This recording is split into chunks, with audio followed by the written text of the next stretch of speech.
안녕하십니까. 우진프라임 발포 성형기술팀의 김생길 이사입니다. 저희 슈퍼폼을 소개시켜드리기 위해서 이 시간을 갖게 돼서 참 감사하게 생각하고 있습니다. 최근에 경량화에 대해서 관심들을 많이 가지고 계시는데 여기에 적합한 기술이 저압물리 발포 성형기술, 즉 슈퍼폼이 제일 적합한 것 같습니다. 저희가 저희를 슈퍼폼이라고 하기도 하고 LFM이다 하고 저압물리 발포 성형기술이라는 많은 표현이 있는데 이게 다 같은 말입니다. 그러니까 LFI라는 게 뭐냐면 저압물리 발포 성형기술을 통칭한 말이고요. 이걸 너무 말이 길고 좀 어렵다 싶어서 저희가 슈퍼폼이라고 통칭하게 되었습니다. 저희 우진프라임은 1985년 4월에 우진기계를 설립되어서 사출기 전문 회사로 좀 성장하고 있었습니다. 그리고 2018년 11월에 저희가 저압물리 발포 사출기 LFIM을 개발하게 되었습니다. 그래서 이 시간에 저압물리 발포 성형기에서 슈퍼폼에 대해서 소개시켜드리도록 하겠습니다. 지금부터는 LFIM을 하지 않고 그냥 슈퍼폼이라고 통칭해서 말씀을 드리겠습니다. 목차는 보시는 바와 같이 같고요. 경량화 효과라든가 슈퍼폼에 대한 간단한 소개, 발포 살출의 개요는 쭉 해서 보시는 바와 같이 제가 설명해 드리도록 하겠습니다. 경량화 효과라고 많이 표현이 되어 있는데, 최근에 온실가스에 대한 규제가 좀 이슈가들이 많이 되고 있잖아요. 그래서 지금 자동차 같은 경우는 경량화에 큰 관심을 가지고 있는데, 스틸에서 고강도 경량 철판이라든가, 아니면 플라스틱으로 사출물 비중이 좀 올라가고 있고, 플라스틱은 기존에 했던 사출물들도 좀 경량화를 좀 시켜야 되지 않겠느냐 하는 성향 때문에 지금 이제 물리 발포에 관심이 좀 올라오고 있는 성향이 좀 있습니다. 그러니까 자동차 쪽에서 고분자 기술의 경량 소재에 대한 적용 비중을 보면 내장 부품 같은 경우는 한 48% 정도가 되고요. 엔진룸 같은 거 14%, 외장 부품이 17%, 기타 한 11% 정도 나는 걸로 알고 있습니다. 그리고 차량 경량화에 대한 효과 분석을 보면 승용차 1500km짜리를 했을 때 10% 경량했을 경우에 연비 성능이 향상이 되고 제로백이 향상되고 그다음에 제동거리도 단축이 되고 핸들 조작 능력이 좀 향상되겠죠. 그다음에 내구성뿐만 아니라 배기가스가 많이 감소가 됩니다. 온실가스에 규제한다고 이런 거에서 많이 나오겠죠. 그러니까 일산화탄소라든가 황화물 질산화물이나 황화물 같은 경우에 이런 분들이 많이 좀 감소하는 효과가 좀 있습니다. 다음 장 보시겠습니다. 저희 슈퍼폼 저기를 사출기를 소개시켜드리곤 한다면 일반적으로 사출기는 형체하고 사출대로 구성이 되는데 여기에서 형체 쪽은 똑같고요. 사출대가 구성 요건이 좀 달라집니다. 그래서 구성도를 보시면 다음과 같이 좀 구성이 됩니다. 근데 이거를 하기 전에 보통 일반적으로 슈퍼폼 얘기가 많이 나오면 SCF라는 단어가 많이 나옵니다. 이게 뭐냐 하고 궁금하신 분들이 많은데 슈퍼 크리티컬 퓨리드라고 해서 초윤계 유체를 의미합니다. 초윤계 유체에 대해 설명을 복잡하게 말씀을 드리면 좀 힘드니까 간단하게 말씀을 드리겠습니다. 일정한 온도와 압력을 올렸을 때 상이 변하지 않는, 그러니까 고체상에서 기체상, 기체상에서 액체상 이런 식으로 상이 변하지 않는 유체가 초윤계 유체입니다. 쉽게 말해서 이게 지금 수지를 녹인 상태에서 거기다가 기체 상태에서 녹여 넣어줘야 되는데 이게 지금 기체 같은 경우는 밀도가 너무 낮거든요. 그럼 이게 밀도를 높일 수 있는 방법이 뭐냐 그러면 압력을 높이면 되는 거거든요. 그러면서 상이 변하지 않아야 되는 거죠. 그래서 일정 온도 이상에서 일정한 압력 이상을 주게 되면 이게 초윤계 유체가 되는 겁니다. 쉽게 말하면 고밀도 기체죠. 밀도가 높은 기체. 그러니까 적정한 적정한 공간에 압력을 높이게 되면 밀도가 굉장히 많이 올라가게 되는 거죠. 그럼 많이 녹일 수 있는 요건이 마련되는 겁니다. 그래서 초윤계 SCF는 초윤계 유체는 고밀도 기체라고 판단하시면 거의 맞습니다. 그리고 여기에 적합한 발포제를 우리가 물리 발포제, 그리고 또 하나가 화학 발포하고 물리 발포의 차이가 뭐냐고 물어보시지만 화학 발포 같은 경우는 발포제가 들어가면서 수지에서 뭔가 이렇게 물성의 변화를 일으키지만 물리 발포제 같은 경우는 물성의 변화를 일으키지 않기 때문에 리사이클이 가능합니다. 그래서 다시 수지 페러스로 형태로 만들어서 재사용 가능한 패턴이 물리 발포제입니다. 그래서 물리라는 뜻이 뭐냐면 물리적으로 분해가 가능하고 물리적으로 합할 수가 있다는 얘기는 되는 거죠. 그래서 이제 그 초인계 유출에서 우리가 사용하는 물리 발포제에서 많이 사용하는 게 뭐냐면, 많이 사용할 수 있는 게 질소하고 CO2가 있습니다. 그래서 저희 저압 물리 발포 사출기에서도 대부분이 질소를 사용하지만 CO2를 섞어서 사용하는 경우도 있다는 것을 말씀드리겠습니다. 그래서 이게 인계 영역점이 어느 정도 되냐 그러면은, 질소 같은 경우는 한 35바 정도, 35바 이상의 마이너스 140도 이상이 되면 초인계체가 됩니다. 그러니까 예를 들어서 마이너스 147도면은 일반적으로 마이너스 140도 유지하기 힘들죠, 오히려. 상온 온도가 25도, 30도 되고, 요즘 같은 경우는 한 40도 정도 되는 거니까 온도는 기본적으로 해소가 되고, 그 다음에 압력만 높여주면 초인계체가 되는 건데, 이게 그 초인계체 영역이 얼마냐면 35바 이상이 돼야 되는 겁니다. CO2 같은 경우는 73바 이상, 온도는 31.1도 이상이면 되면 초인계체가 되는 거죠. 그러니까 맨투나 질소랑 CO2 같은 경우는 기본적으로 상온온에서 상온 이상의 존재를 하기 때문에 압력만 높여주면 초인계체가 되는 겁니다. 그리고 실제로 바렐 속에 가스가 주입이 된다고 한다면, 바렐의 온도가 기본적으로 150도 이상이잖아요. 수지가 150도 이하인 수지가 거의 드물고 거의 없죠. 그렇기 때문에 기본적으로 온도 조건을 무조건 만족하는 거고, 압력만 높여주면 고밀도 기체가 되는 겁니다. 그렇기 때문에 그 고밀도 기체 상태를 갖다가 녹이게 되면, 이게 이제 그 발포를 할 수 있는 기본 요건이 마련이 되는 거거든요. 그래서 이거를 압력을 고압력 35바 이상을 내면서 35바 이상을 공급하는 방식에 따라서 이제 이게 압력이 높으면은 고압 물리 발포고, 압력이 적으면 저압 물리 발포 성형인데, 저희는 저압의 영향을 선택을 했습니다. 그래서 저압 물리 발포 성형 사출기라고 하는 거, 즉 LFI입니다. 저희 슈퍼폼이라고 통칭한다는 얘기죠. 저희 슈퍼폼의 그 사출대 이제 아까도 말씀드렸지만, 사출대의 구성 요소가 지금 구성도가 다음과 같습니다. 제일 앞쪽에 보시면 셧오프 노즐이 있고, 그 다음에 그 옆에 보시면 엔투가스 공급해주는 본배가 있고요. 그 다음에 가스를 일정한 압력으로 한 40에서 80바 공급해줄 수 있는 이게 가스 레귤레이터가 있습니다. 그리고 이제 일정한 압력으로 유지된 상태로 바렐 내부에 공급을 해줘야 되는데, 거기에 관련된 가스 서플라이 탱크가 있는데, 최근에 저희가 이거를 밸브로 대체를 했습니다. 그리고 보시면 내진 디스펜서서 이거 정량 공급 장치라는 게 있는데, 저희는 내부적으로는 헝그리 피더라고 표현을 많이 합니다. 왜냐면 수지를 좀 헝그리 공급을 해주기 위해서 목적이 만들어지기 때문에. 그 다음 내진 드라이어는 이건 일반 사출기에도 많이 사용하는 거죠. 수지에 수분이 많으면 품질이 굉장히 안 좋아지잖아요. 그걸 일반적으로 내진 드라이어를 쓰는데, 저희도 마찬가지지만,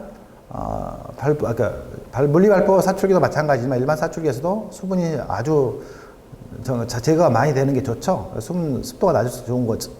밀도가 낮을수록 좋은 거죠. 그리고 여기는 보시면 2단 압축 스크류라는 게 있습니다. 그래서 2단 압축 스크류이기 때문에 체크링이 2개가 있는 거고, 바렐 내 압력을 감시할 수 있는 압력 센서가 있습니다.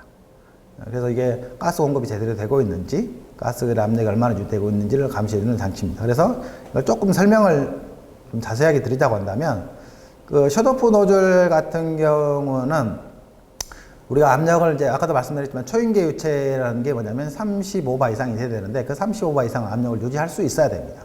근데 35바 이하로 떨어지면 어떤 일이 벌어지냐 그러면, 이때는 수지 속에서 발포가 일어나게 됩니다. 바렐 내에서 발포가 일어나기 때문에 이거를 방지하기 위해서 셧오프 노즐이 이제 구성되어 있는 겁니다. 그리고 그런 기능을 가지고 있는 겁니다. 그리고 또 하나가 이제 가스 레귤레이터는 중요한 이유가 뭐냐면, 저희 슈퍼폼 같은 경우는 고압 물리 발포에 비해서 상시 압력을 바렐 내에 충진하는 방식입니다. 이게 뭐냐면, 필요할 때마다 가스를 공급하는 게 아니고 압력을 계속 채워넣는 상태죠. 그래서 수지랑 만날 수 있는 시간을 많이 가져주기 위해서 계속 공급해주는 방식입니다. 서플라이 탱크야 간단하게 보시면 알겠지만 그냥 공급해주는 역할밖에 안 하는 게 없습니다. 그리고 우리 슈퍼폼의 핵심 중에 하나가 2가지가 있다고 한다면, 정량 공급 장치하고 가스 레귤레이터인데, 가스 레귤레이터들은 많이 접해 보시지만 정량 공급 장치랑 많이 접해 보시지는 않았을 겁니다. 그래서 정량 공급 장치 하는 역할이 뭐냐면, 우리가 일반 호포 드라이어를 사용하는 경우 수지를 100% 채워 넣는데, 이거를 10에서 한 30% 정도, 죄송합니다. 30에서 한 60% 정도 채워 넣기가 목적입니다. 그래서 스크류 내에 수지를 30에서 한 60% 채워 넘게 이해할 목적으로 사용하는 게 제인 디스퍼션 장치라는 게 돼 있습니다. 그래서 2단 압축 스크류 구조인데 이쪽에서 내용적으로만 따져보면 뒤쪽 호퍼 쪽은 1이라고 한다면 내용적으로 앞쪽 같은 경우는 한 1.3에서 1.5배 정도가 됩니다. 그래서 수지가 공급이 냉장고부터에서 수지가 적당히 공급이 되면 이게 이쪽에서 공급이 1 정도가 된다고 한다면 뒤쪽은 1.3에서 1.5 정도 했으니까 0.3에서 0.5만큼 빈 공간이 생기는 거죠. 그 공간에다가 일정한 압력을 통해서 만나게 되면 수지를 길게 쭉 펴놓은 상태에서 넓은 공간에 질소가 만나게 되면 이때 분산성이 그러니까 용해가 되는데 이때 분산성이 상당히 좋은 패턴의 그 질소가 단상체가 만들어진 겁니다. 이 단상체가 만들어진 데는 뭐냐면 수지 속에서 이게 질소가 녹여 있기 때문에 녹인 상태로 있는 거죠. 이렇게 따로 노는 상태가 아니죠. 단상체가 만드는 상태에서 셧오프 노즐을 오픈하게 되면 이게 순간적으로 그때부터 발포가 일어나게 된다. 왜냐하면 35바이로 떨어지겠죠.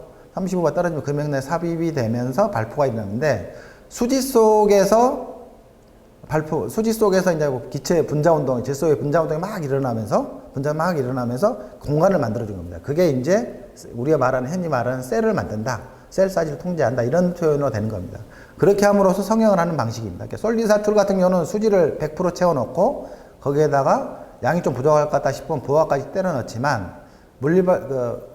슈퍼폼 같은 경우는 한 80에서 90% 정도만 채워놓은 상태에서 발포력에 의해서 제품이 생성되는 방식입니다. 그래서 고분자 내에, 수지 내에 불활성 기체를 질소나 CO2를 용해시켜서 분산시켜 기포액을 생성한 다음에 사출 과정 중 감압이 이루어져 기포액 성장이 안정화되도록 다공증상의 제품을 성형하는 기술이 슈퍼폼의 기술입니다.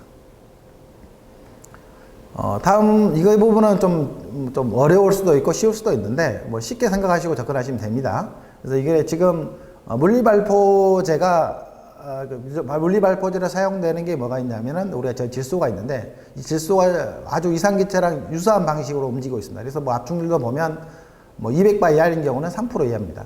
그러니까 공기 압축률이 1이라고 한다면 거기에 비해서 한 3%밖에 안 되기 때문에 거의 초임 200바 이하인 경우에서는 거의 3% 정도밖에, 3%도 안 되는 정도밖에, 압축률이 없습니다. 그래서 초인계 이상기체 상태 방정식으로 해석해도 거의 무난합니다. 큰 문제될 게 없죠. 여기 보시면은, 이거는 많이 배우셨을 거예요. 고등학교 때 일반적으로 이과라든가 문과생도 많이 알고 있을 건데, PV는 nRT. 이게 뭐냐면, 기체의 압력, 그 다음에 기체의 부피, 그 다음에 몰수, 상수, 절대온도입니다.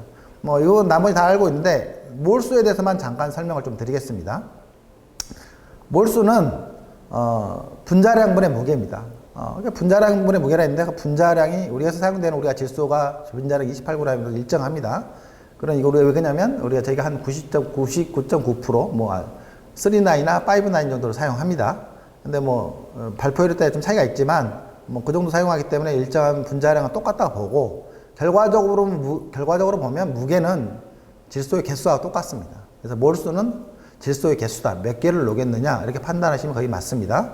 그래서 두 가지 관점에서 개념적으로 접근을 해야 됩니다. 그러니까 뭐냐면 초미세 발포를 하기 위해서는 이게 어떻게 해야 이게 미세 발포를 잘 만들 수 있지 생각을 해야 된다고 한다면 두 가지 개념적 관념으로 접근하지 않으면 물리 발포를 하기 힘듭니다. 그래서 그걸 설명하기 위해서 제가 두 가지 관점 고민을 하다가 만들어내는 게 이제 이 공식을 유도를 했습니다. 그래서 발포 성형기에서 해석, 용해도의 관점인 거죠. 이게 무슨 소리냐면 수지 속에다가 질소를 얼마나 많이 녹여넣을 거냐, 얼마나 많이 녹여내서 셀이 만들어서 기체 운동에 의해서 셀이 많이 만들 수 있는 만들 수 있는 요건을 갖출 거냐는 거죠. 그래서 결과적으로 보면 사출기에서는 압력과 온도를 통해서 많이 녹여내는 게 주요 기술입니다. 그 이상을, 발포는 사출기에서 일어나는 게 아니고 금형 속에서 일어나기 때문에 질소를 많이 녹여내서 셀을 만들 수 있는 요건을 만들어 놓은 거죠. 그래서 공식을 유도를 하면, T분의 PV죠. 그러니까 뭐냐면 온도분의 PV인데, 온도에는 반비례한다는 거죠. 온도가 높으면 높을수록 질소를 많이 녹일 수가 없습니다. 이거는 탄산가스 만드는 원리와 똑같습니다. 그러니까 온도를 낮추면 낮출수록 수지의 온도를 낮출수록 질소를 많이 녹일 수가 있는데, 근데 수지를 무한정 낮출 수는 없잖아요. 왜냐하면 보통 일반적으로 150도 이상이 되는데 그 이상의 정도 온도는 돼야 되는 거죠. 그러니까 뭐 될 수 있으면 수지가 녹을 수 있을 정도까지만 온도를 유지하시라 말씀드립니다. 그래서 실제적으로 보면 저희가 솔리드, 뒤에도 말씀드리겠지만 솔리드 사출보다 온도를 한 10에서 15도 정도 낮춰서 저희가 대부분 사용하고 있습니다. 그리고 여기에 보시면 압력과 부피라고 되어 있는데, 이 부피는 원래는 그 바렐레 공간은 일정하기 때문에 원래는 일정합니다. 근데 예, 제가 왜 이걸 넣어놨냐면, 뭐 고압 물리 발포는 그 기체의 부피가 거의 수지가 100% 차서 들어가기 때문에 공간이 차지하지 않지만, 저희는 헝그리 공급을 하기 때문에 일반적으로 공간이 30에서 50% 정도가 비어 있습니다. 그 공간에다가 그 부피가 저희가 보면 고압 물리 발포에서 굉장히 커진 거죠.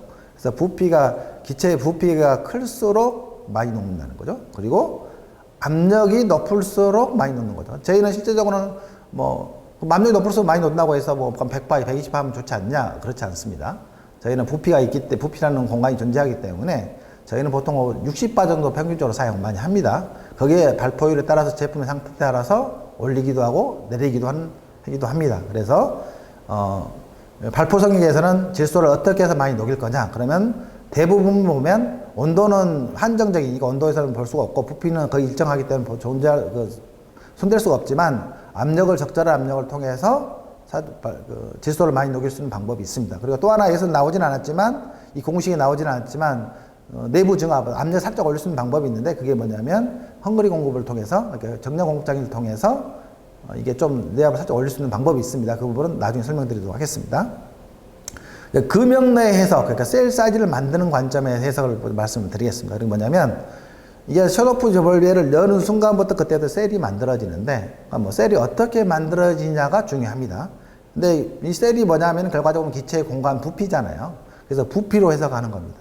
그러니까 얼마나 많은 부피를 금형 내에서, 금형 공간은 일정하잖아요. 그 공간에서 기체 사이즈들이 얼마나 부피를 차지하느냐에 중량은 절감이 되는 거죠. 그럼 그 셀 부피를 만들어가는 과정이 중요합니다. 그 부피를 만드는 과정이 어떤 영향을 미치는지에 대한 부분을 설명드리도록 하겠습니다. 공식을 다시 유도해 보면 P분의 NT죠. 근데 N이 뭐냐? 몰수입니다. 그러니까 아까 말씀한 것처럼 질소의 개수죠. 근데 여기서는 금형에서는 질소 개수를 올릴 수가 없습니다. 왜? 질소와 만날 수 있는 방법이 없기 때문에. 그러면은 이거는 뭐냐면 사출기에서 여기 결론적으로 해석하면 사출기에서 얼마만큼 많이 녹이느냐가 부피를 공간을 키운다는 거죠. 그리고 금형 내에서 해설 수 있는 조건은 두 가지가 있는데, 여기서 온도란 표현이 있죠. 온도란 표현은 뭐냐면 금형의 온도나 수지의 온도입니다. 이게 무슨 뜻이냐? 기체 운동이 활발하게 일어나려면 너무 차가운 데서는 기체 운동이 활발하게 일어나지 않잖아요. 그래서 활발하게 일어날 수 있는 여건이 뭐냐면 수지의 온도가 좀 높은 상태, 금형의 온도가 좀 높은 상태면 기체 운동이 활발하게 일어나겠죠. 금형 같은 경우는 주요 역할이 수지의 온도를 올리는 역할을 하는 게 아니라 수지의 온도를 뺏어가는 역할, 성형하는 역할을, 스킨층을 만드는 역할을 하기 때문에 금형의 온도가 살짝 좀 높을수록 좋습니다. 쉽게 말하면 고용화 속도가 긴 게, 그러니까 고용화가 너무 빨리 일어나면 발포가 일어나지 않는데, 고용화 속도가 긴 게 발포에 유리하다는 얘기죠. 거꾸로 한다면 셀 사이즈 적게를 만들어 한다면 반대로 하면 셀 사이즈를 적게 만들어낼 수 있겠죠. 그리고 또 하나는 압력이라는 표현이 되어 있는데, 이 압력이라는 게 무슨냐면 금형 내 형내 압력을 의미하는 겁니다. 금형 내 형내 압력. 그러니까 금형 내 압력이 얼마나 빨리 떨어지냐, 아니면 어느 속도로 떨어지냐에 따라서 이게 지금 발포율에 크게 영향을 미칩니다. 일반적으로 솔리드 사출을 하게 되면 파틴면 벤트를 보면, 솔리드 사출 같은 경우는 보통 일반적으로 금형 내 파틴면 벤트 같은 경우는 100분의 2 정도가 된다고 한다면, 일반 우리 소시오퍼폼에서는 100분의 5에서 100분의 8, 심한 경우는 0.1까지 추천을 드립니다. 그러면은 그런 소리를 이제 사출해 보시면 좀 아실 거예요. 100분의 5나 100분의 8 정도면 파틴면 쪽으로 버가 생기지 않습니까? 예. 일반적으로 버가 생기죠. 부하까지 때려 넣기 때문에. 근데 슈퍼폼은 생기지 않습니다. 왜 그러냐면 금형 내다 수지를 삽입을 할 때 80에서 90%만 채워놓고 100% 채우는 방식이 아니죠. 그러니까 게이트에서 파티면 말단까지 빨리 이동해 놓고 나머지는 발포력에 의해서 제품 성형되는 거죠. 발포력에서 성형이 되기 때문에 결국은 그 발포력이 파티면을 치고 나갈 정도의 힘은 아니란 얘기죠. 그래서 버가 생기지 않기 때문에 상당히 두려워 많이 하시는데, 보통 일반적으로 저희 경험상 0.1까지, 좀 차이가 있지만 0.1까지 했을 때도 버가 생기진 않았었습니다. 이 부분을 참고하셔서 금형 내 형 내 압력이 빨리 빠지는 방법을 강구하는 게 좋습니다. 그래서 저희는 간단하게 말씀드리면, 형 내 저압, 고속사출을 추구합니다. 고속사출을 추구하는 이유는 뭐냐면, 끝단 말단까지 빨리만 갖다 놓고 나머지는 발포력에서 제품이 만들어지기 때문에, 그런 부분이 있기 때문에 이게 뭐라고 했죠? 고속사출을 하게 되면 금형에다가 수지가 온도 뺏기는 시간이 좀 짧아지기 때문에 발포할 수 있는, 고용화 속도를 좀 늦출 수 있는 시간이 만들어지는 거죠. 그렇게 되면 발포력이 좋아지게 만들어야 되는 겁니다. 근데 역으로 이거를 이용하면 거꾸로 셀 사이즈를 만드는 방법하고 연관이 됩니다. 다음 보시겠습니다. 이거는 이제 발포율과 제품 두께, 유동거리에 관한 부분을 저희가 좀 정리를 해본 겁니다. 그리고 이게 적절하게 해석하려고 말씀드린 거죠. 이게 뭐냐면은, 제품 두께분의 유동거리 비율입니다. 그리고 발포율입니다. 그래서 보시면은, 유동거리가 짧을수록 발포율이 높습니다. 제품 두께가 두꺼울수록 또 발포율이 높고요. 그러니까 제품, 이걸 앞에서 설명드린 것처럼 좀 해석을 해보면, 제품 두께가 얇다는 얘기는 금형내다 스킨축이 만들어지면서 스킨축이 좀 두껍게 만들어지고 성향이 높고, 그리고 멀리까지 빨리 수지가 온도를 빨리 뺏기는 거죠. 그러면 발포가 일어날 수 있는 시간이 없어지는 거죠. 그래서 제품 두께가 얇을수록 발포율이 낮는 거고, 제품 두께가 두꺼울수록 발포율이 높은 겁니다. 그리고 유동거리가 길다는 얘기는 수지가 멀리 간다는 얘기잖아요. 멀리 간다는 얘기는 온도를 많이 뺏긴다는 얘기죠.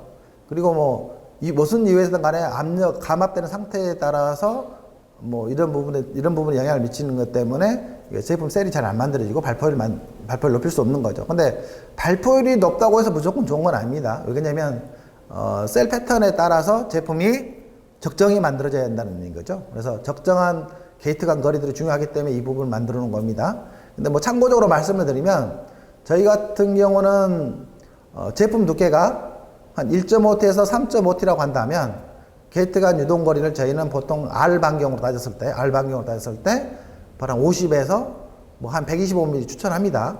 물론 절대적으로 맞는 건 아닌데, 저희 경험치를 말씀드린 겁니다. 그러면 그 상태에서 감압 상태라든가, 금형의 온도나 압력에 따라서 조금 더 길어질 수도 있고 줄어질 수도 있는 부분이 좀 있습니다. 그래서 저희가 그런 부분들을 좀 이해시키기 위해서 이 제품을 일부러 만들어 본 겁니다. 양품은 아닌데, 이 현상을 통해서 어떻게 게이트 간거리를 조정해야 되는지를 설명을 드리려고 이 제품을 만들어 온 겁니다. 이 제품은 뭐냐면 100에 175에 3T짜리 펜게이트를 사용했습니다. 그래서 한쪽에서 175mm까지 밀어내는 거, 100mm 폭으로 175mm까지 밀어내는 거죠. 여기에 사용된 수지가 PP 달크 20%입니다. 발포율은 일부러 저희가 딱 10%로 조정을 했습니다. 더 올릴 수도 있지만, 더 올리면 유동성도 올라가는 성향도 있지만, 발포율 일부러 딱 10%만 잡아서 해본 거고, 가스 압력은 80바로, 정량 공급장치는 10Hz, 그러니까 RPM을 일정한 10Hz로 조정해서 지금 제품 만들어 본 겁니다. 위쪽에 보시면 딱 조건이 다른 건 두 가지만 있습니다. 뭐냐 하면, 차출 속도만 다르게 줬습니다. 보시면 20ms하고 160ms가 있는데, 20ms 단위로 저희가 사출을 해봤습니다. 근데 100ms 이상 넘어갔을 때, 이 제품의 경우는 100ms 넘어갔을 때는 160mm나 큰 차이가 없었는데, 그냥 최대한 그냥 극한적으로 벌리기 위해서 20ms하고 160ms에서 사출 속도를 했을 때 비교를 좀 해본 겁니다. 나중에 자료를 받아보시면 알 수 있겠지만, 셀 사이즈를 보시면 저희가 위치가 25mm, 55mm, 85mm, 115, 160 위치에서 제가 셀 사진을 찍어 본 겁니다. 근데 자세히 보시면은 위에 것 같은 160mm는 85mm까지는 셀이 균일하고 작게 균일하게 많이 있는 거고, 아래 20mm는 한 55mm까지는 좀 살짝 크고 균일하게 되어 있습니다. 근데 여기 같은 경우는 115 정도 넘어갔을 때는 셀이 좀 많이 있긴 하지만 셀 사이즈들이 커지고 양도 적어졌습니다. 그리고 160mm 갔을 때는 셀 사이즈도 마찬가지로 있긴 하지만 크고 좀 적어졌습니다. 근데 이게 20mm인 경우에는 85mm 넘어갔을 때부터도 조금 월척이 모양이 나오기 시작했고, 115는 완전히 안 만들어졌고, 160mm에서는 뭐 셀이 거의 없다시피 하고 뭐 셀의 균일도 많이 떨어진 상태를 알 수가 있습니다. 이게 뭘 의미하냐면 수지가 이동을 하면서 금형 위에다가 온도를 뺏기는 고형화되는 위치가 어디냐에 따라서 결과적으로 셀을 만드는 패턴이 틀려지는 겁니다. 그래서 게이트웨이 간 거리가 중요한 거죠.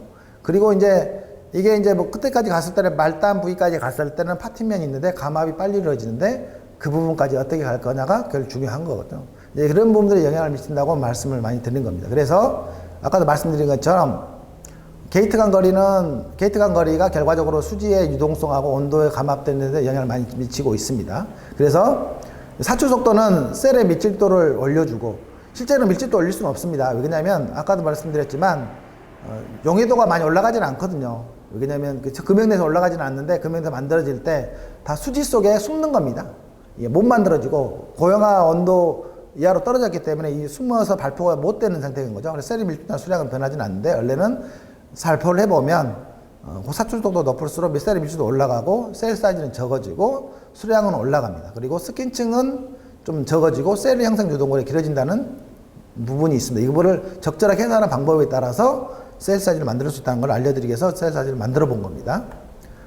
다음을 보시면 뭐 조건된 셀 사이즈가 통제할 수 있다는 건데 제가 뭐 두 가지 관점입니다. 가스 공급 압력이 보시면은 같은 수지입니다. 그래서 가스 공급 압력이 20바일 때, 60바일 때, 80바일 때 셀 사이즈들이 적어지면서 많아진 걸 알 수가 있죠. 압력이 높을수록 셀 사이즈가 적어지고 많아진다는 거죠. 그리고 정량 공급 속도, 그러니까 뭐 기하 상태를 만드는 거죠. 헝그리 공급을 어떻게 했을 때 셀 사이즈들이 좀 적어지냐 보시면 똑같은 게 아니라 스크류 속도, 그러니까 계량 속도를 보시면 정량 공급자의 속도를 보시면 좀 적어질수록 셀이 많고 셀 사이즈 일정하다는 걸 알 수가 있습니다. 그러니까 뭐 수지 종류는 다양한 수지에서 살조 가능하고요. 뭐 P 성향만 빼고는 대부분 발포가 잘 이루어지더라고요. 그러니까 뭐 나일론도 보시고 PBT도 보시고 이런 수지 다양한 수지에서 60바에 공급했을 때 다양한 수지에서도 발포가 이루어진다는 걸 알 수가 있습니다.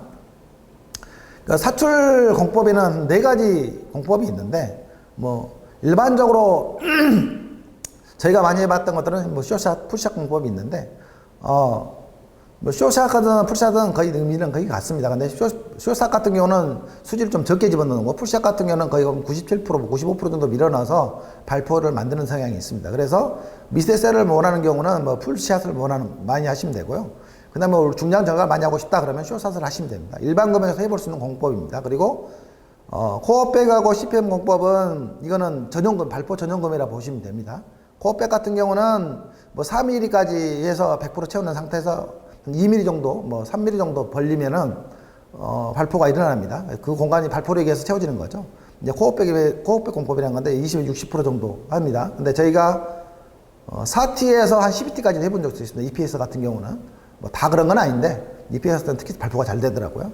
CPM 같은 경우는 이거는 진짜 압력하고 금형 내 압력하고 이동 속도를 통제하는 방법 중에 하나입니다. 그래서 금형을 전부 다 실링한 상태에서 사출을 제품이 삽입이 되면 수지가 삽입이 되면 적정한 속도로 가스를 빼내가면서 통제해가면서 발포를 일으키는 방법인데 셀을 균일하고 표면을 좀 이쁘게 만들기 위해서는 CPM 공법을 시행하면 거의 이쁘게 만들어집니다. 그래서 저희는 뭐 예를 들어서 좀 셀을 균일하게 만들면서 제품을 좀 이쁘게 만들고 싶다 그러면 CPM 공법을 많이 추천을 드립니다.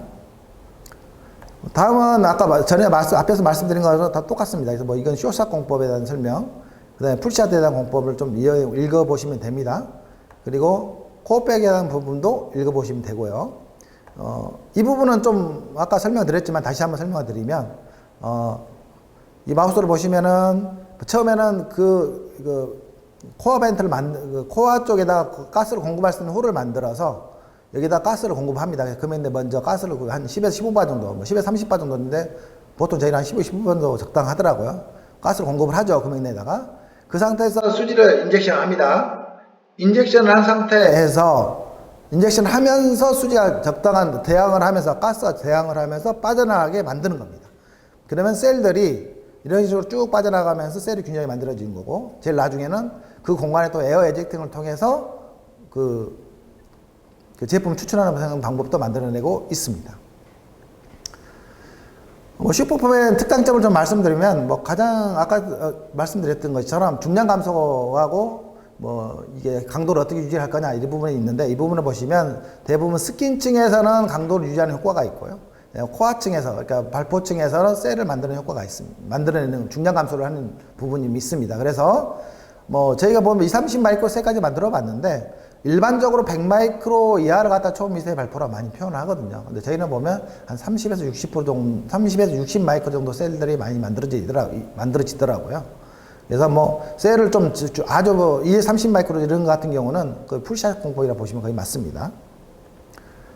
그리고 슈퍼폼의 특장점 다시 한번 말씀드리면 뭐 품질 향상 된다는 건 뭐냐면 수축 변정률이 방지가 되기 때문에 그래서 3에서 5%면 완화가 되고요. 한 10% 정도면 거의 없어진다고 보면 됩니다. 그래서 품질 향상이 되는 거죠. 조립성이라든가 수축 마크 제거가 되고 치수적이 더 증가하고 뒤틀림이 완화가 되거나 없어집니다. 경량화되고요. 원가 절감 당연히 되겠죠. 에 맞춰서. 그리고 생산성이 향상된다는 부분인데 부합 공정의 생략됨으로 이런 것 같은 경우는 뭐 한 사트 이하 같은 경우 생산성 사이클 타임이 감축되긴 하더라고요. 부합 시간이 다 없어지는 성향이 있기 때문에. 그리고 사트 이상 되는 거 제품이 두꺼운 경우에는 사이클 타임이 길어진데 이 부분 냉각 시간을 어떻게 조정할 건지는 좀 고민을 하셔야 되는 부분이 있습니다. 그리고 일반 사출기 수준의 안정된 발포 사출이 가능하고요. 에너지 절감되는 부분이 있습니다. 그리고 저압가스와 일반 사출 형체력의 60, 70% 사용함으로 기계의 작용하는 부하가 적습니다. 그리고 수지가 기하 공급되어 스크류 및 배럴의 마모도가 적습니다. 마찰력이 적다는 얘기죠. 그라스 파이버를 많이 사용하는 경우에는 우리 슈퍼폼이 아주 적합합니다. 그냥 그라스 파이버를 많이 사용하게 되면 배합을 조금만 높게 해주게 되면 스크류 발변 마모 상태가 심해지는 거죠. 그러니까 저압의 물리발포를 사용함으로 별도의 증압장치 및 정밀 제어장치가 필요 없습니다. 그리고 발포 전용 소지를 사용하지 않아도 종류에 상관없이 일정한 물리발포가 가능한데 물론 발포 전용 수지를 사용하면 발포를 극대화시킬 수 있습니다. 기타 효과들도 있고요. 보시면 아래쪽을 보시면 절감 효과에 대한 부분을 좀 보시면 알 수 있겠지만 뭐 사출량이 적어지고 사출 압력도 적어지고 부합 절한 압력도 적습니다. 그리고 부합은 필요 없고요. 배합 설정 온도 배럴 설정 온도도 15도 정도 낮습니다. 형체력 정도 한 60% 정도밖에 사용하지 않았습니다. 40%밖에 사용하지 않았습니다. 다음 장을 보시겠습니다. 뭐 수축 뒤틀림 효과 같은 경우는 뭐 보시면 솔리드가 2.36도 이렇게 벌어져 있잖아요. 근데 뭐 슈퍼폼 같은 0.48 정도 뭐 이렇게 변차가 없었다는 걸 말씀드린 거고 이거 같은 경우는 디틀림 완화 효과다 보시면 리브나 이런 것들 때문에 구조상 리브나 보강 리브 때문에 치수가 불안정한데 슈퍼폼인 경우에는 뭐 솔리드는 0.063이지만 슈퍼폼이 0.023 정도 나왔다는 거. 그래서 63% 치수 안정성이 나왔다는 거죠. 치수 재현성에서 보시면 CPK가 뭐 비교가 안 되죠. 뭐 일반 솔리드 발포 같은 경우는 1 이하잖아요. 슈퍼폼 같은 경우는 CPK로 보시면 한 1 이상, 뭐 심지어 3까지 나오는 거죠. 엄청 높죠. 그래서 치수 재현성이 엄청 좋다는 거죠. 그래서 수축 변형의 보상에 대한 금형 설계 수정이 간소화하는 거고 저류집 제품에 대한 치수의 민감성에서 안정화 기간이 축소되는 거죠. 그리고 균일한 치수 재현성이 품질 향상으로 좀 이루어지겠죠. 치수 정밀에 대한 부분을 좀 언급하기 위해서 이거는 배터리 셀 케이스를 갖다 하는 건데 보시면 385에 345, 53T 정도 되는 겁니다. MPPO 사용했던 건데 보시면은 솔리드에서는 이제 홈홀 사이즈에 대한 치수 정밀도가 0.2 정도 나오는 거잖아요. 근데 보면 1000분의 6까지, 뭐 1000분의 4, 1000분의 6 정도까지 치수 재현성이 나오더라, 치수 정밀도가 나오더라는 걸 말씀드릴 수가 있습니다. 그리고 이거는 저희가 이제 충격 강도 테스트를 좀 알려달라서 교육원에 있는 금형을 갖다 했는데 이거는 발포 전용 C펜이 아닙니다. 왜냐면 발포 전용 C펜이 아니기 때문에 좀 강도가 낮을 수가 있는데 고객사 같은 경우는 발포 전용 전용으로 했을 때 보면 저희보다는 5에서 10% 정도가 높았다는 걸 좀 참고하시고 보시면 되겠습니다. 충격 강도 같은 걸 보면은 노치를 이제 뭐 있을 때와 노치가 없을 때 차이가 좀 크죠. 왜 그러냐면 저희는 노치를 주게 되면 뭐 스킨층과 발포 쪽으로 이루어져 있기 때문에 솔리드하고 일반 솔리드 사출하고 비해서 다르게 충격도가 많이 차이 나는 부분이 있습니다. 그래서 참고해서 5%, 10%, 15%, 20%일 때 보시면 참고하시면 되겠습니다. 그리고 인장 강도 같은 경우도 마찬가지로 뭐 5가지 종류를 해봤을 때 발포율이 그만큼 솔리드에 비해서 좀 떨어지더라. 당연히 뭐 떨어지겠죠. 같은 수지더라도. 그리고 이제 이거 슈퍼폼만의 장점이 있는데 이거는 저희가 좀 슈퍼폼만의 장점이라는 얘기는 다른 물리 발포에 비해서 저희가 큰 장점을 가지고 있다는 얘기죠. 그래서 이 부분만 설명드리도록 하겠습니다. 저희는 뭐 고압 물리 발포에 비해서 한 40에서 80바 정도 사용하니까 저압 물리 발포라고 말씀드렸고, 스크류 바렐 마모도 감소합니다. 그래서 압력이 낮은, 보통 일반적으로 배압을 설정을 할 때 가스 압력이 플러스 20바 정도 많이 설정을 합니다. 뭐 저기는 고압 물리 발포나 저압 물리랑 똑같습니다. 근데 저압 물리 발포이기 때문에 배압도 좀 낮게 설정하겠죠. 그래서 그 부분과 그 다음에 헝거리 공급을 통해서 스크류 그라스 파이버하고 스크류 바렐하고 만나는 수지가 만나는 면적도 줄어들고 압력이 적기 때문에 스크류 바렐의 마모도 적습니다. 그래서 유지 보수 비용이 좀 절감이 됐죠. 조건 설정이 용이합니다. 그래서 사출 조건 설정이 쉽고 사출량 조절, 발포 조절이 그냥 간편하게 할 수 있습니다. 단순한 가스 투입 구조를 가질 수 있어요. 그러니까 뭐 SCF 장치라는 게 필요 없고 그냥 압력만 조절하고 냉량 공급 장치 속도만 조절하면 됩니다. 그리고 뭐 다른 사출 계사 같은 경우는 뭐 발포 SCF 장치가 별도 필요하지만 저희는 저희가 기본 사출대를 만들기 때문에 책임 소재가 명확하죠. 그러니까 뭐 오진 프라임에서 사출 장치하고 그다음에 사출대를 사출 장치를 만들어서 관리가 되고 있기 때문에 AS라든가 그다음 사출 물리 발포에 대한 이론화 되어 있기 때문에 좀 유리한 부분들 이렇게 이론화되어 있다는 거죠. 그래서 책임 소재가 명확하다는 부분하고 쇼룸을 저희가 운영하고 있습니다. 그래서 쇼룸 운영을 하면서 금형 개발이라든가 시사출을 지원해주고 있으니까 많이 이용하시기 바랍니다. 그리고 금형 내 사출 바렐 내부에서 수지와 질소가 만나는 공간이 크기 때문에 분산성이 좋습니다. 발포제에 그런 분산성을 가지고 있다는 얘기죠. 그러니까 저희는 아까 앞에서 말씀드린 것처럼 지금 여기는 4대만 설치가 되어 있지만 총 5대를 다 들고 있습니다. 그래서 T220, 350, 그다음에 DL 900톤, 1300톤, 2300톤을 쇼룸을 운영하고 있습니다. 이 운영하고 있기 때문에 적절하게 저희 발포가 좀 궁금하다. 이것도 그 발포가 되나? 이런 금형도 되나? 궁금하시면 저한테 이메일을 보내주시거나 영업상을 통해서 신청을 하시면 저희가 지원을 해드리고 있으니 이용하시기 바랍니다. 그리고 뭐 테스트 실적은 다 해서 저희가 오픈할 수는 없지만 저희가 한 60여 고객사야 한 400개 정도의 테스트 실적을 가지고 있고 대략적으로 정리해 보시면 발포를 이 정도 되더라. 그리고 어떤 수지들이 발포가 됐는지 이런 부분들을 제가 표시해놨으니까 좀 잘 꼼꼼하게 읽어보시기 바랍니다. 그리고 저희가 아까도 말씀드렸지만 발포에 대해서 더 궁금하시면 이메일로 주시면 또 자세히 또 설명을 드리고 교육을 원하시면 저희가 따로 그 교육을 시켜드리도록 하겠습니다. 그래서 물론 저희 쇼룸에 오셔서 실제 발포를 해보면서 교육받으면 제일 좋죠. 그래서 한 2-3번 정도 딱 2번 정도 하시면 발포에 대한 이해도가 많이 높아지더라고요. 그래서 그 부분을 많이 이용하시기 바랍니다. 지금까지 슈퍼포에 대해서 소개해드렸고 이상 마치도록 하겠습니다. 감사합니다.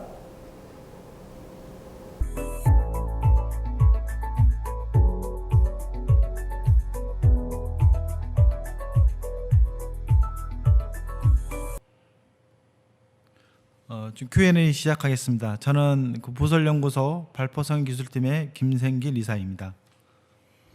네, 저는 발포성형기술팀의 영업을 맡고 있는 이호 이사입니다. Q&A 바로 시작하도록 하겠습니다. 사전에 질문들을 많이 주셨는데 이걸 기준으로 해서 좀 말씀을 드리도록 하겠습니다. 표면 품질의 개선점이 있나요? 물어보셨는데 아직까지는 완전히 없앨 수는 없습니다. 가스 얼음 자국이 아직까지는 발생을 하고 있고요. 지금 거기에 대한 연구를 저희가 꾸준히 하고 있는 실정입니다. 그리고 수지의 유동거리나 게이트 간거리, 중량 밸런스라든가 금형의 온도와 행내 벤트 압력을 적절히 컨트롤하면 가스 뭉침이 발생하지 않게 하면은 많이 완화된 걸 볼 수가 있습니다. 그리고 추가적으로 이론 교육에서 말씀드렸듯이 CPM 발포 성형을 하게 되면 CPM 발포 성형과 CPM 금형을 이용하고 그럼 사출 속도나 금형 온도를 적절히 컨트롤하면 표면이 완전히 다른 효과를 볼 수가 있습니다. 그러니까 기존의 발포 성형에서 나왔던 가스름 자국이 좀 그래도 만족할 수는 된다고는 하지만 CPM 금형을 사용하시게 되면 완전히 다른 차원의 표면 품질을 볼 수는 있습니다. 그러나 표면 품질은 완전히 없을 수는 없습니다. 다음 질문을 보시겠습니다. 엘라스토마 발포 기술이라는 표현을 하셨는데 저희가 물론 발포를 해봤습니다. 엘라스토마는 하는 것 중에 열 가소성 엘라스토마 같은 경우는 저희가 발표를 해봤습니다. 그리고 실제적으로 고객사에 설비를 판매한 실적도 있고요. 지금 뭐 여기서 엘라스토마 말씀하는 거는 TP하고 TPU를 주로 말씀드리겠습니다. 이게 쇼사스로 했을 때 TP나 TPU 같은 게 쇼사스로 했을 때 대략 벤트 강화하면은 대략 40%까지 발표된 걸 저희가 확인할 수 있었습니다. 그리고 이게 이제 CPM 공법을 시행하게 되면 뭐 60에서 80%까지도 발포 성형이 가능합니다. 그리고 표면도 좋고 그다음에 제품 성형성도 아주 굉장히 좋습니다. 그래서 셀 사이즈 물론 셀 사이즈는 만족할 수 있는 굉장히 잘 나옵니다. 그리고 뭐 물론 발포율을 높이는 게 어려운 거지 발포율을 낮추는 거는 굉장히 쉽습니다. 중량만 더 많이 넣으면 되기 때문에 그래서 TP 엘라스토마 발포 기술에서는 저희가 충분한 기술력을 확보를 하고 있고 거기에 관련된 CPM 제어 기술도 저희가 확보를 하고 있는 상황입니다. 그런데 이제 엘라스토마 같은 경우는 발포는 잘 되는데 대부분 엘라스토마 사용하는 업체들이 대부분 제품 두께가 두껍고 발포율을 높게 사용하는 편입니다. 그러다 보니까 냉각 시간이 굉장히 깁니다. 그래서 뭐 200초에서 500초 정도 냉각이 됩니다. 그래서 저희는 이제 여기에 관련된 뭐 SFV라는 설명 나중에 설명을 드리겠지만 거기에 관련된 장비를 개발을 한 게 나중에 설명드리도록 나중에 그 홍보 영상 보여드리도록 하겠습니다. 다음 질문요. 그리고 뭐 냉장고 내장재 발포제 재료 배합 비율을 설명해 주세요 말씀하셨는데 제가 정확하게 이 질문 내용이 어떤 내용인지 잘 모르겠습니다. 그래서 냉장고 제품은 발포 성형제 해본 적이 없습니다. 일단은. 그리고 두께가 두껍고 부피가 클 것 같은데 뭐 이거는 뭐 금형 정보나 제품 정보, 수지 정보를 보내주시면 저희가 검토해드리도록 하겠습니다. 다음이요. 예, 타 국가에서도 제품 구매가 가능한가요? 예, 타 국가에서도 제품 구매는 가능합니다. 저희 발포기 특성상 메인터넌스나 오퍼레이터의 교육이 필요하기 때문에 그 부분은 저희 우진플라임 본사에서 입소 교육을 지원해드리고 있습니다. 일반적인 사출기 조작 방법하고 크게 다른 바가 없는 그런 조작법을 가지고 있고요. 뭐 타사보다도 저희가 조건을 잡는 게 훨씬 수월하게 되어 있기 때문에 일반적으로 사출기를 만져보신 분 같으면은 한 3, 4일 정도만 지원을 해드리면은 충분히 조작이 가능하고요. 아무리 사출기를 모르시는 분이라도 저희가 이제 입소 교육을 무상으로 해서 진행할 겁니다. 다음. 발포 성형이 가능한 소재 및 뭐 첨가 종류 물어보셨는데 뭐 거의 모든 수제에서 발포 성형이 가능합니다. 뭐 잘 되는 게 있고 안 되는 거 있을 차이가 있을 뿐이지 거의 모든 수에서 발포율의 차이만 있지만 발포 성형이 가능합니다. 그래서 이런 교육에서 언급했듯이 물리 발포제로 저희는 뭐 질소를 많이 추천을 드리고 있는데 CO2도 가능하고 또 질소하고 CO2를 혼합한 가스로도 사용할 수 CO2를 혼합해서 사용할 수도 있습니다. 그리고 이제 뭐 발포가 잘 되는 수지들은 대부분 보면 특성이 뭐 유동성이 좀 좋은 수지, 점도가 좀 낮은 수지가 좀 잘 되고요. 그리고 고형화가 좀 늦은 수지. 그러니까 뭐냐면 셀이 만들어지는 데 있어서는 고형화는 속도가 너무 빠르면 발포가 잘 안 되는데 고형화가 좀 늦은 수지들이 발포가 좀 잘 됩니다. 그래서 발포에 좀 유리한 상황이 되는 거죠. 다음 질문 보겠습니다. 그 발포 사출 성형 적용이 가능한 최대 사출기 톤수는 물어보셨는데 저희는 3,000톤까지는 설계가 되어 있습니다. 3,000톤까지 설계되어 있고 실제로 우리 쇼룸에는 아까 그 이런 교육에서 말씀드렸듯이 뭐 최대 톤수는 2,300톤까지 보유를 하고 있습니다. 그래서 뭐 T220톤, 350톤, 그다음에 뭐 DL 기종 뭐 900톤, 1,300톤, 2,300톤을 보유하고 있고 실제로 시사출해 드리고 있습니다. 그래서 거기에 적합한 금형과 수지만 있으시면 뭐 샘플 테스트를 해볼 수 있습니다. 다음이요. 제품 최적 뭐 수지 스크류 파이별 SC 복용 위한 최소 계량거리 산출 뭐 계산 원리를 말씀했는데 뭐 아직까지는 계산 원리에 대한 부분보다는 뭐 부피에 대한 부분으로 설명을 말씀드리겠습니다. 일반적인 보통의 수지의 경우 발포율이 한 10% 20% 된다고 가정을 하고요. 뭐 더 많이 된 걸 하게 되면 좀 복잡해지니까 보통 10% 20% 수준을 많이 하시니까 그 정도 한다고 말씀드리면 뭐 게이트 위치로 말씀 많이 드리겠습니다. 그래서 제품 두께가 1.5T하고 3.5T인 경우에 반경 담당하는 게이트 한 개가 담당할 수 있는 범위가 반경이 한 50에서 125mm 정도 됩니다. 그러니까 예를 들어서 뭐 제품 두께 1.5T다. 그러면 반경은 한 50mm 정도 되는 거죠. 그러니까 뭐 게이트 위치를 설치할 때 균등 중량 공급을 하는 게 좀 우선입니다. 균등 중량 공급이 되지 않으면 발포 셀이 이쁘게 만들어지지 않거든요. 그리고 뭐 3.5T인 경우에는 125mm 정도 하시면 되는데 좀 헷갈리실 것 같아서 설명을 다시 한번 드리자고 한다면 뭐 예를 들어서 1.5T의 반경 50이라는 얘기는 직경으로 한 100mm 정도는 커버가 가능하다는 얘기죠. 그러면 거꾸로 얘기한다면 뭐 100mm 이상 되는 제품 어떻게 할 거냐? 그러면 끝 말단에서 50mm, 뭐 제품 게이트 간 거리 100mm 이런 식으로 선정을 하시면 거기서 플러스 마이너스 좀 해서 선정하시면 뭐 그 중량을 적절하게 통제를 할 수 있다는 얘기죠. 그리고 뭐 수지 유동성에 따라서 MI 값의 정도에 따라서 그다음에 금형의 온도, 금형의 감압 성향, 그 벤트 성향에 따라서 게이트 간 거리 조정이 가능합니다. 그래서 예를 들어서 뭐 감압이 잘 된다, 금형 온도가 좀 높다, MI 값이 굉장히 유동성이 좋다 그러면은 게이트 간 거리 늘리셔도 됩니다. 거꾸로 반대인 경우는 줄이시면 되는 거죠. 세일 사이즈 좀 적게 하고 싶다 하시면 그 반대로 행하시면 됩니다. 그 적정 중량 같은 경우는 계량 거리로 따지면 뭐 스크류 직경으로 말씀을 많이 드리겠습니다. 그러니까 뭐 스크류 직경으로 따졌을 때 뭐 1D에서 3D라고 말씀드리는데 뭐 한 산에서 세 산 정도라고 말씀드리는 3D라고 말씀을 드리는데 예를 들어서 뭐 스크류가 50파이다.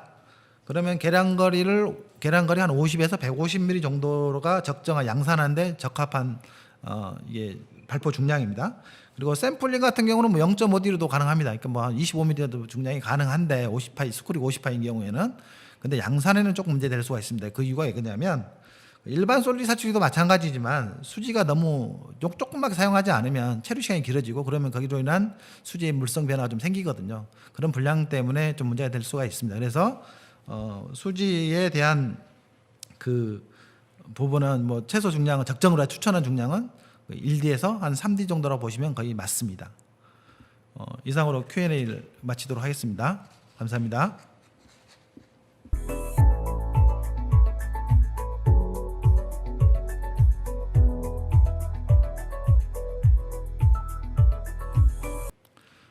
지금부터 2부 Q&A를 시작하도록 하겠습니다.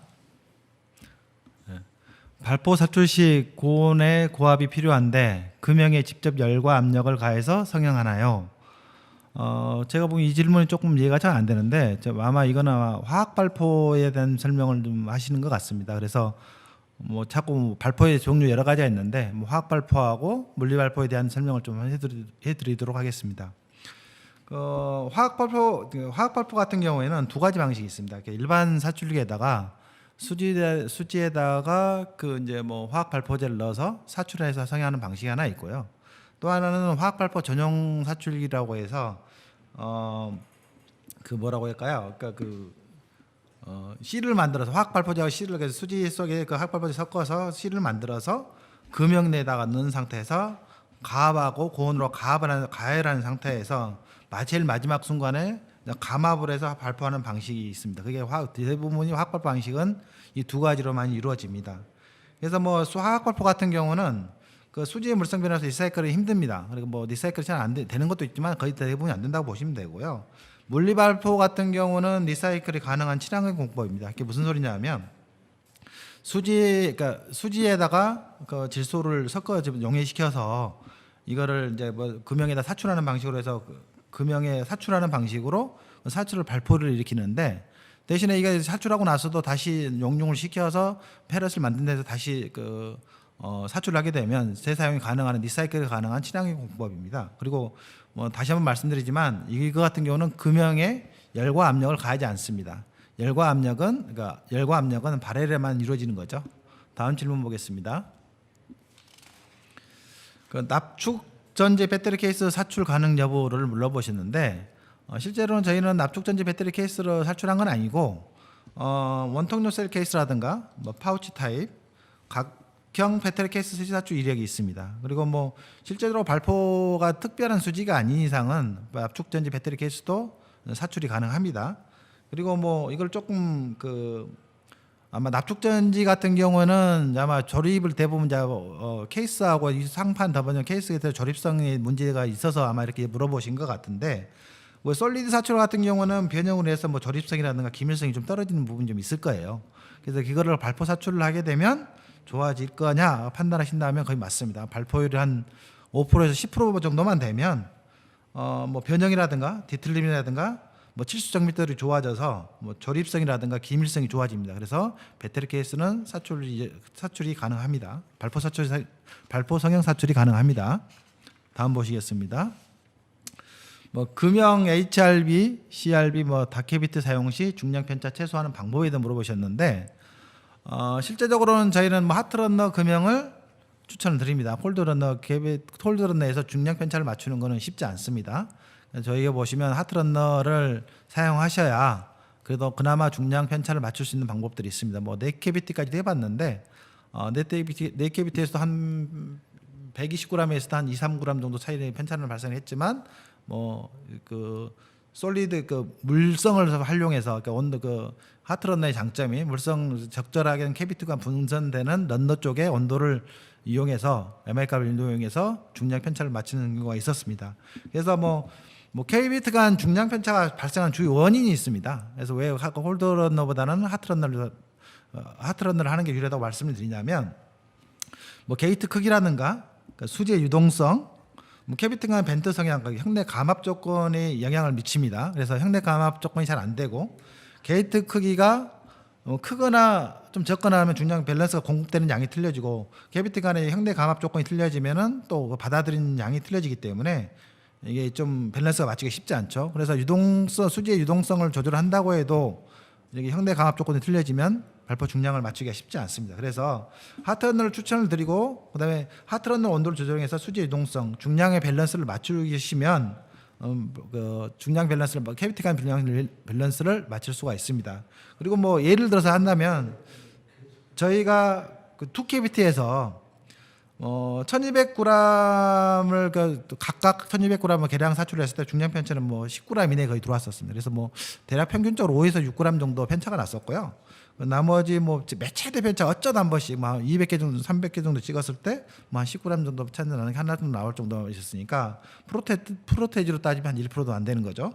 그리고 뭐 소형에서도 맞출 수 있냐? 예, 소형에서 해보면 한 120g 정도 해보면 뭐 2g 이내에 거의 다 들어왔었습니다. 그래서 하트러너를 이용하시면 중량 편차를 1% 이내로 거의 잡을 수 있습니다. 다음 질문 보시겠습니다. 그 발포 사출에 적용이 어려운 금형은 있냐고 물어보시면 물론 뭐 조건에 따라 틀려지겠죠. 근데 발포 성형 조건이 안 좋은 조건들 금형에서는 좀 안 좋죠. 그래서 예를 들어서 그 이론 시간에 잠깐 말씀을 드렸었지만 발포가 잘 되게 하는 조건이 있다고 한다면 거꾸로 발포가 잘 이루어지지 않는 금형 조건들이 있을 거거든요. 예를 든다면 뭐 게이트 간 거리가 아주 긴 경우, 그다음에 그러니까 수지가 이동하면서 고용화 시간이 아주 짧은 경우, 뭐 발포가 돼야 되는데 게이트 간 거리 너무 뭐 멀어서 길어서 뭐 고용화 시간이 너무 짧아가지고 발포 있는 조건이 안 나온 거고, 또 금형 내에서 벤트 감압 그 형내 압력이 빨리 감압돼야 되는데 뭐 어떠한 이유든 파팅면을 너무 정밀하게 잡는다든가 형체력을 높인다든가 그런 상황이 되면 감압 조건이 굉장히 안 좋은 거죠. 그렇게 하다 보면은 그런 금형 같은 경우는 발포율이 적용이 좀 어렵죠.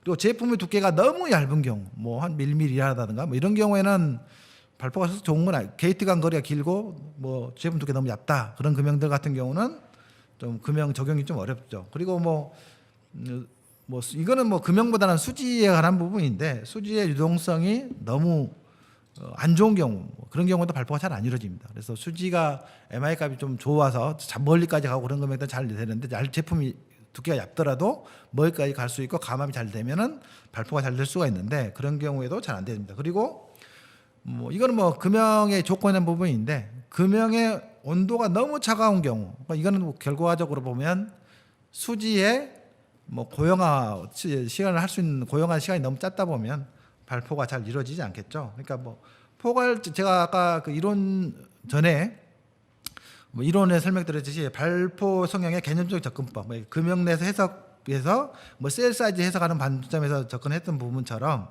그 부분에서의 조건이 저는 발포가 잘 되는 조건을 말씀드렸지만 그 반대가 되는 역할이 되는 금형이 만들어진다고 한다면 그런 금형들은 발포가 잘 이루어지지 않겠죠. 다음 질문 보시겠습니다. 이거는 이제 뭐 그 많이 궁금해하셔서 제가 뭐 좀 시간을 좀 할애해서 설명을 좀 드리려고 그러는데 뭐 저압 대 고압 물리 발포 사출 성형 뭐 이게 이런 비교를 좀 해드리려고 합니다. 그래서 뭐 저압 물리 발포 성형 같은 건 저희 뭐 우리 우진 프라임의 슈퍼폼 LFM을 칭하는 거고요. 기존에 사출 발포를 했던 고압 물리 발포 사출 성형에 대한 기구적인 차이가 어떤 차이가 있느냐. 뭐 이런 부분들은 일단 기구적으로 좀 설명드리겠습니다. 그래서 뭐 저압이 좋냐 고압이 좋냐 말씀 물어보신다 한다면 저야 뭐 당연히 우진 프라임이니까 저압 물리 발포 사출기가 좋다고 하겠죠. 근데 이제 기구적인 차이, 뭐 또 발포가 성형이 되는 어떤 차이가 있는지 이런 부분들을 제가 설명을 해드리려고 좀 준비를 한 게 좀 있습니다. 그래서 보시면 구조로 보시면 그 고압이든 저압이든 노즐은 셧오프 노즐을 똑같이 적용을 합니다. 그래서 발의 선단에 셧오프 노즐을 적용해야만이 발포 성형을 할 수 있는 요건이 되는 겁니다. 왜냐하면 발열 내에서 감압이 되지 않고 압력이 어느 정도 차 있어야 되거든요. 뭐 40바 이상의 어느 정도 압력이 차 있어야 되거든요. 그래서 저희는 저압이라고 말씀드렸지만 40에 한 80바 정도 되는 거고 고압 물리 발포 같은 경우는 100바에서 한 250바 정도 되는데 어찌 됐든 간에 얼마를 넣든 간에 그 40바 이상을 압력을 유지하고 있어야 됩니다. 그래야 이게 발포가 일어나지 않습니다. 그래서 셧오프 노즐이 공통으로 적용됩니다. 고압이든 저압이든. 그리고 뭐 중간 체크링 구조를 보시면 체크링은 저희가 뭐 저압이든 고압이든 두 개가 들어갑니다. 그래서 저희 저압 같은 경우는 저희 같은 경우는 뭐 슈퍼폼 같은 경우는 2단 압축 스크류 구조잖아요. 그래서 스크류가 두 개 들어갔기 때문에 체크링도 두 개가 들어가야 됩니다. 뭐 전에 이론에서 설명에 말씀드렸던 것처럼 뭐 후단부가 1이라고 한다면 앞쪽이 1.3, 1.5배 정도 되는 공간이 되는데 그 구분 지어주는 게 중간 체크링이고 선단에는 계량을 위한 선단 체크링이 들어갑니다.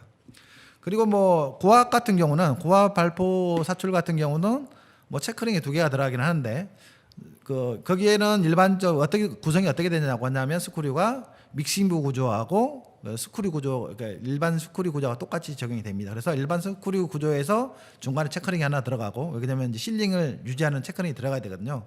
그 앞쪽에는 뭐 질소하고 수지가 뭐 잘 섞이도록 하는 그런 믹서 장치가 들어가야 됩니다. 믹서 구조가 들어가야 되는 그런 부분이 좀 있습니다. 그래서 체크링이 두 개 들어가는 구조입니다.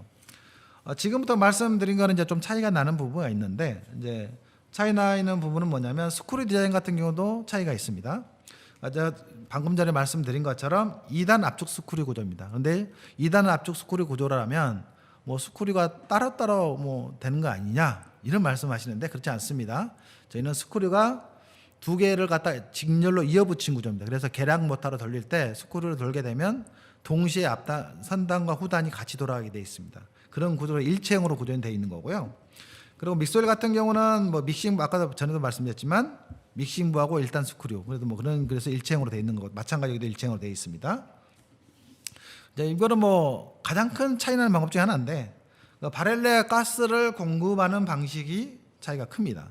저희 같은 경우는 가스 공급 밸브를 이용해서 그러니까 뭐 압력 내귤레이터가 설치되고 그리고 가스 공급 밸브를 설치해서 바렐레에 가스를 주입하는 방식입니다. 근데 이제 그런 식으로 되어 있고 믹스오일 같은 경우도 마찬가지로 뭐 인젝션 밸브가 설치가 되어 있어서 뭐 가스 공급되는 구조는 마찬가지입니다. 근데 이제 바렐레를 공급하는 압력을 어떻게 공급할 거냐, 그리고 공급하는 압력이 얼마나 될 거냐 물어보신다고 한다면 저도 똑같은 말씀드리지만 저희는 한 40에서 80바 정도 공급을 하고요. 그리고 고압 물리 같은 경우는 100에서 한 250바 정도 공급을 합니다. 뭐 지금 뭐 실링이 압력이 높을수록 뭐 실링이 좀 문제가 되고 배압이 좀 높아지는 성향이 있는데 그런 부분에 대한 차이가 좀 있을 수가 있습니다. 그리고 가스 공급하는 압력을 제어하는 방식이 어떤 차이가 있느냐?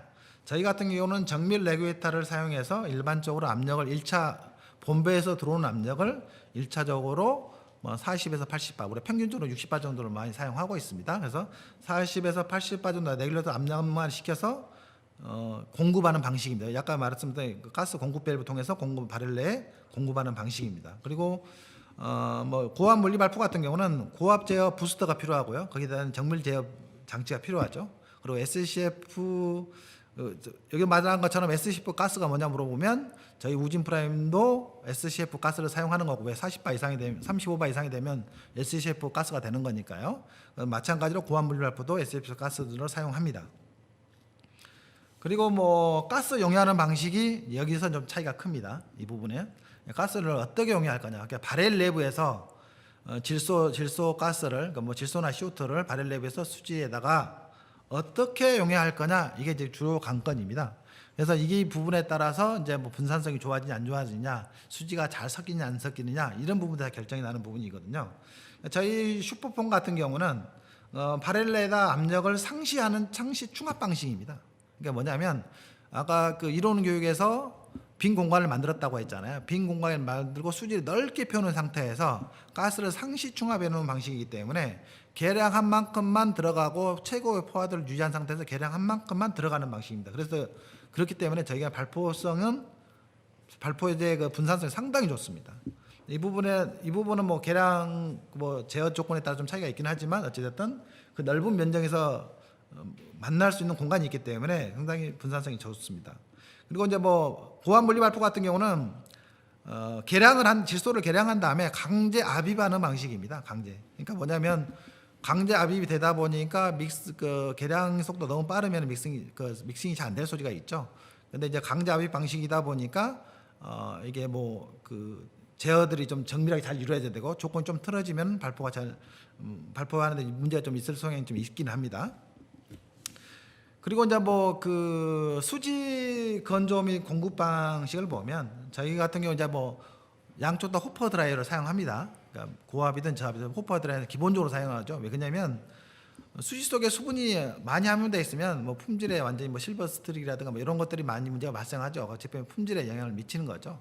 그리고 특히 발포 같은 경우는 뭐 그 팽창되는 적은 양이 들어가도 팽창량이 많아지기 때문에 제품 품질에 굉장히 지대한 영향을 미칩니다. 그래서 무조건 호퍼 드라이어를 사용해야 됩니다. 근데 그게 플러스 저기에는 뭐가 들어가냐면 뭐 고압 물리 발포 같은 경우는 수지를 100% 스쿨에다 100% 채워 넣는 방식입니다. 근데 저희 같은 경우는 헝그리 공급이라고 해서 기하존을 만들기 위해서 헝그리 공급하기 위해서는 무조건 그 정량 공급 장치가 필요합니다. 헝그리 피드 장치가 필요한 거죠.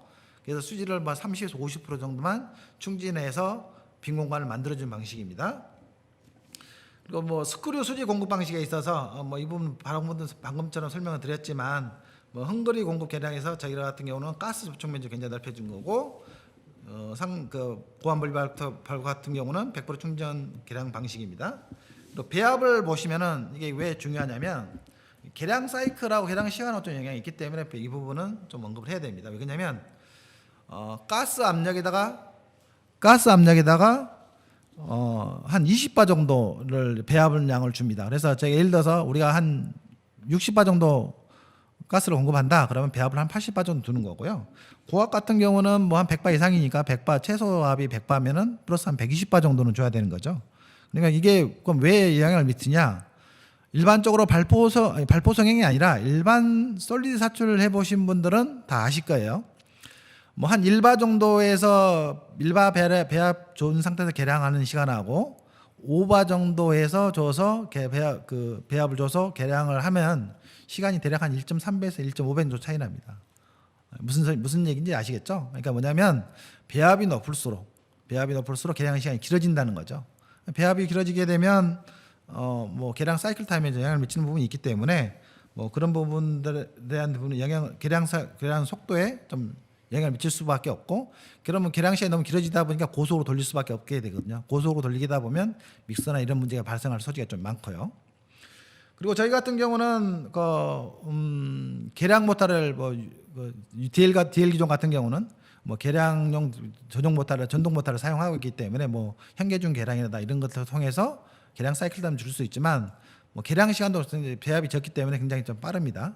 보통 뭐 비교하지는 않겠지만 고압 물리 발포에서 제가 측정해 보면은 대략적으로 한 1.3배에서 1.5배 정도 빨랐었습니다. 그리고 이제 그라스 파이버 사용 시에 특히 이제 미네랄이라든가 수지 속에 이제 미네랄을 많이 사용하거나 그라스 파이버를 사용하면 스크류 바렐 마모도가 어느 게 크냐 물어보신다 한다면 당연히 저희 슈퍼폼이 적습니다. 이유는 아시겠죠? 왜냐면 배합이 높으면은 스크류 바렐 내 압력이 높다는 얘기잖아요. 그러면은 그라스 파이버나 이런 것들이 수지나 스크류 쪽에 그러니까 스크류나 바렐 쪽에 외벽 쪽으로 향하는 힘이 커질 거죠. 그러면은 그라스 파이버가 이렇게 갉아먹을 소지가 상당히 높아지기 때문에 마모도가 올라갈 수밖에 없습니다. 그래서 저희 슈퍼폼 같은 경우는 뭐 저압 물리 발포를 사용해서 배합도 낮기도 하지만 거기다 플러스로 하나 돼서 아까 맞아 헝그리존이 공급이 돼 있었죠. 그래서 수지가 100% 차 있는 상태가 아니라 거의 바렐이 뭐 한 50% 정도 비어 있는 상태이기 때문에 바렐이 50% 60% 정도 비어 있는 상태이기 때문에 마모가 될 수 있는 접촉 면적이 굉장히 적어지는 거죠. 그래서 이런 부분에 이런 부분에 있어서 장점을 저희가 가지고 있습니다. 그래서 뭐 계량 정밀도라든가 계량 편차가 심할 수가 있거든요. 마모가 심하면 당연히 뭐 스크류 바렐 마모가 심하면 계량 편차도 크고 계량 시간도 길어지겠죠. 그래서 중량 편차 발생하면 제품 품질에 대한 부분에 영향을 미칠 수가 있으니까 뭐 주기적으로 계속 올려줘야 하는 성향이 업그레이드를 해줘야겠죠. 스크류 바렐을. 그런 부분이 있기 때문에 저희 우진 프라임에서는 헝그리 공급 장치에 대한 부분도 계속 강조를 하고 있는 겁니다. 그리고 이제 발포제 종류는 어떤 종류를 사용하냐고 많이 물어보십니다. 그래서 뭐 저희는 이제 질소를 많이 추천을 드리고 있는데 발포력 크게나 셀이 좀 커도 된다 그런다면 CO2도 괜찮습니다. 그리고 뭐 중간을 패턴을 하는 경우도 있습니다. 뭐 이 부분은 고압 물리 발포든 저압 물리 발포든 질소 발포제로서는 물리 발포제로서는 질소하고 이산화탄소를 사용합니다. 그리고 발포 장치와 사출기에서 구성을 좀 설명을 드리면 저희 우진 프라임의 그 슈퍼폼 같은 경우는 발포 장치 플러스 사출기에 우진 프라임에서 일체형으로 제작하고 있습니다. 그러니까 뭐 고압 물리 발포 같은 경우는 뭐그 SCF 장치 별도 그다음에 사출기 메이커라 해서 뭐 이온화가 돼 있는데 뭐 이렇게 되면은 뭐 어떤 책임 소재에 대한 부분이 불분명할 수가 있죠. 근데 그런 부분에서는 우진 프라임은 뭐 발포 장치 사출기 일체를 있어서 에이스 측면이라든가 유지보수 측면이라든가 그리고 기술 지원에 있어서 상당히 장점을 가지고 있습니다. 그리고 뭐 이 부분은 이제 공통적으로 적용돼 이게 물리 발포에 대한 공통적으로 접근되는 방법입니다. 그래서 뭐 셀 사이즈를 어떻게 통제할 거냐 뭐 그런 게 보통 미세 발포라 하면 100마이크로 이하를 미세 발포를 하고요. 평균적으로 제가 지켜보면은 한 30에서 60마이크로 정도 생성이 되는 걸 알 수 있었습니다. 그리고 뭐 이거 다시 한번 언급을 드리지만 그 셀 사이즈의 결정 주요 변수는 그 사출기에서는 전에 말씀드린 것처럼 발포가스 용해 몰수하고 사출 속도에서 좀 주요 영향을 미치고요. 또 수지 온도도 영향을 미칩니다. 그리고 금형 내에서는 온도, 그러니까 금형 수지하고 금형의 온도, 수지의 온도, 그다음에 고형화 속도, 고형화 온도 말씀드린 거고, 금형 내 감압 속도라든가 수지의 종류 및 유동성, 제품 두께에 대한 노즐 개수라든가 뭐 벤트 상류 정도, 뭐 이걸 좀 참고로 말씀드리면 뭐 솔리드 발포는 한 100분의 2 정도. 그다음에 뭐 발포 같은 경우는 100분의 5에서 100분의 8 정도를 많이 추천을 드리고 있습니다. 그래서 파팅면 벤트가 벤트가 잘 되도록 성향을 유도를 해주면 발포 성형이 잘 일어날 수 있는 조건들이 됩니다. 뭐 지금까지 그 저희 슈퍼폼에 관심을 많이 가져주시고 저희에 대한 그 뭐 LFM에 대한 관심을 많이 가져주셔서 이 시간도 많이 참여하신 걸로 알고 있는데 더 궁금하신 사항들이 있으시면 저희 뭐 담당자한테 이메일을 보내주셔도 되고요. 그다음에 그 뭐 시사출이라든가 샘플 테스트가 그 하고 싶으시면 우리 영업 직원이라든가 아니면 우리 그 이호 이사님 영업 담당하시는 이호 이사님 통해서 저희한테 연락을 주시면 저희가 뭐 간단한 교육도 해줄 수 있고 이게 발포 성형이라는 게 이런 거구나 하는 걸 제가 보여드릴 수가 있습니다. 그래서 뭐 교육도 해드리고 뭐 샘플링도 해드리고 있으니까 적극적으로 활용해 주시면 저희가 감사하겠습니다. 이상으로 Q&A를 마치도록 하겠습니다. 감사합니다.